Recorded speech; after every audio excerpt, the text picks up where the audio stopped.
Israeli forces, who in December seized a swath of Syrian territory, are preparing to stay there indefinitely, according to Israeli Defense Minister Israel Katz. Could this create a backlash in the international community? And could it set the stage for a direct confrontation with the insurgent forces that have taken control over the rest of Syria? As longtime Syrian leader Bashar al-Assad fled from power in early December, Israeli forces ventured beyond their pre-existing zone of control in the disputed Golan Heights to seize Mount Hermon, a strategic high ground overlooking the Syrian capital of Damascus. At the time, Israeli Prime Minister Benjamin Netanyahu claimed the move would be temporary to ensure the security of Israel amid the political upheaval in the neighboring country. Exactly how temporary this Israeli operation would be has been an open question ever since. Within days of seizing Mount Hermon, Israeli leaders said their forces should prepare to stay there through the winter months. Most recently, on January 28th, Defense Minister Katz said the Israeli military, quote, will remain at the summit of Hermon in the security zone indefinitely to ensure the security of the communities of the Golan Heights and the north and all the residents of Israel, unquote. Even before Katz revealed the open-ended nature of this Israeli land seizure inside Syria, international observers had raised concerns that Israel was violating international law. The United Nations Charter explicitly condemns countries seizing the territory of their neighbors by military force. Last month, UN Secretary General Antonio Guterres said he was, quote, deeply concerned by the recent and extensive violations of Syria's sovereignty and territorial integrity, unquote.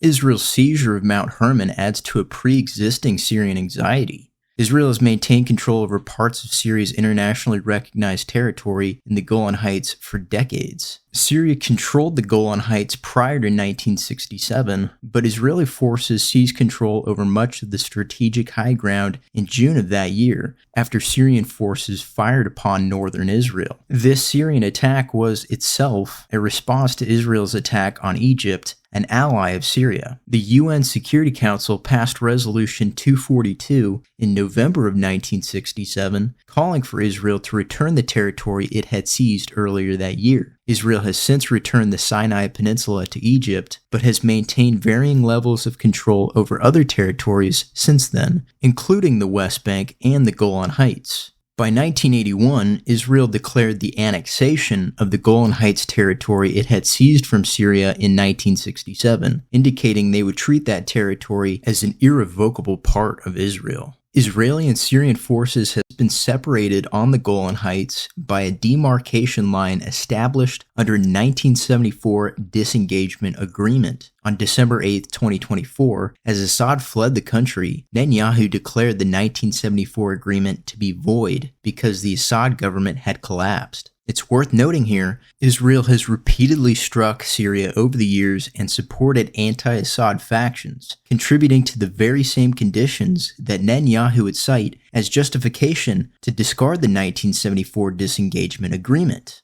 Ahmad al-Shara, a Syrian warlord who led the final assault that drove Assad from power, has warned Israel against continuing to occupy Syrian territory, stating in remarks carried by the Middle East Eye, quote, "We do not want war with Israel or any country. We told Israel to stop, and if it continues, we will apply pressure," unquote. Shara didn't specify what pressure he may seek to apply. For now, Shara's faction, Hayat Tahrir al-Sham, or HTS, is busy trying to shape post-Assad Syria while contending with other anti-Assad factions active throughout the country. Now, as Israel has expanded further into Syria, the question remains whether they will ever return Mount Hermon or whether Israel will annex more territory from its neighbor to the northeast. If you've watched this far, leave a comment letting me know what you think Israel's long-term plans are for Mount Hermon.